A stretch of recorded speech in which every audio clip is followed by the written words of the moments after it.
Not happy about the Electoral College? Wondering, what were the founders thinking? Well, you've come to the right place. I will tell you what they were thinking. They were thinking, you are not to be trusted to pick the president.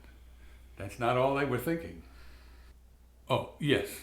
They were also thinking about exploiting slaves to gain more political power. Mikula here, part 2 of a series demystifying the Electoral College. Slight change of plans. Instead of 4 parts, I'm going to go for 5. In part 1, we looked at the basics of the arithmetic, voters versus electors, big states versus small. In part 2 and 3, I'm going to roll back the time machine and look at why the framers thought this was a good idea in the first place. The system they devised, it turns out, is not exactly the system we have now. The system they worked out didn't work out. It took a turn or two that nobody anticipated, but I'm going to get to that in part 4, which I'm now calling Party Time. Part 2. Why did the framers allocate votes to the states based on the number of representatives in the House plus 2 senators? Hint, slaves. After the Revolution, we kept the Congress, but we couldn't afford to keep the army or pay off the war debt. Didn't have national courts, didn't have a head of state, a head of government, no national executive at all. We couldn't conduct a unified foreign policy, regulate trade. Why? Because the people who ran the newly independent states gave up as little of their privilege and power as possible to a national government. They united loosely, very loosely, under a charter called the Articles of Confederation. So, largely at the urging of Alexander Hamilton, who wanted a strong central government, the states sent representatives to a national convention in Philadelphia. They sent them to beef up the Articles just enough to stay afloat, but Virginia waltzed in with a different idea. Don't even try to fix the Articles, they said. Scrap them, start over. Virginia brought along a whole new plan of government. James Madison was its principal architect, and that started the convention on months of wrangling and revision and alternate plans. During a hot summer in Philadelphia, the convention negotiated and compromised and hammered out a document describing the government we have today, more or less. Less in that it was smaller, but also less in that it was less democratic. Way less democratic, small d. In the original Constitution, before amendments, only the House of Representatives was elected directly by the people. And by people, of course, we mean white male property-owning people.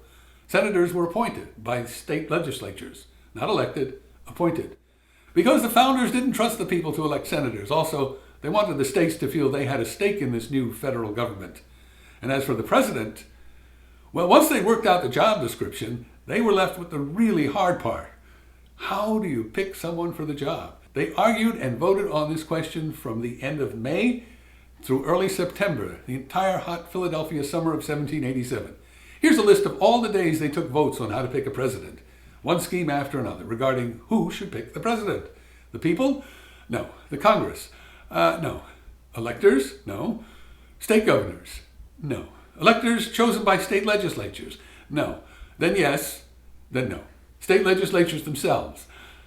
Where they had agreement was this: the people should not elect the president.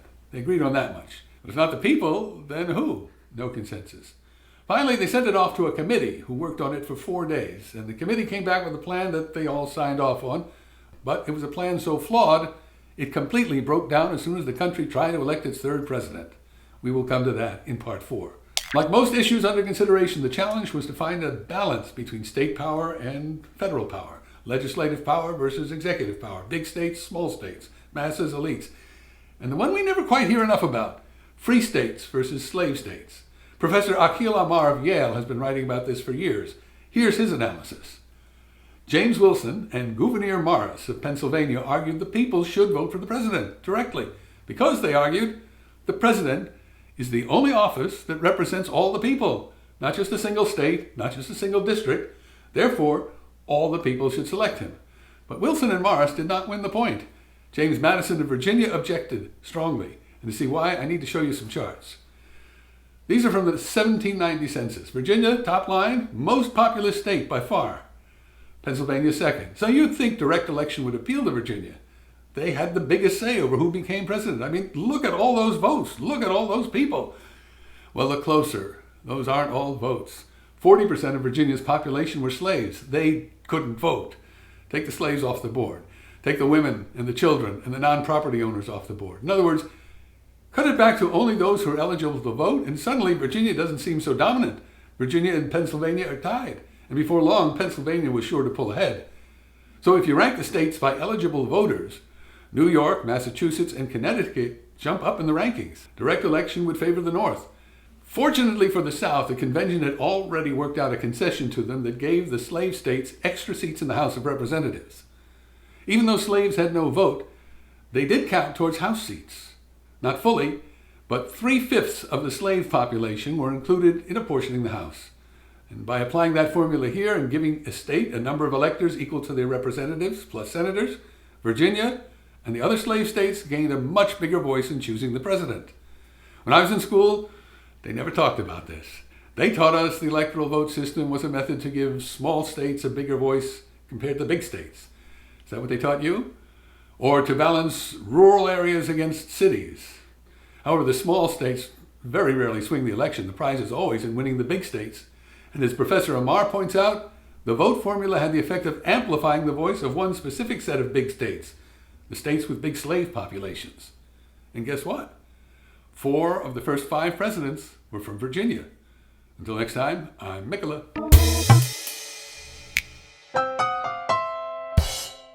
DVD extras. Every few years, Gallup polls Americans on how they feel about the Electoral College. Consistently, Americans favor abolishing it. But this year, when one candidate had 2.5 million votes, more than the other, but lost, that changed.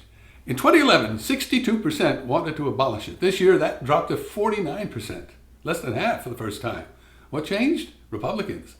When Obama was president, 54% of Republicans and Republican-leaning independents favored abolishing the Electoral College. This year, only 19%. Support for changing it among Democrats, of course, jumped from 69 to 81. So we're really not that different from the founders, are we? It's not so much about principle as what scheme is going to give more power to my side. Next time, we'll talk about the electors. Bye now.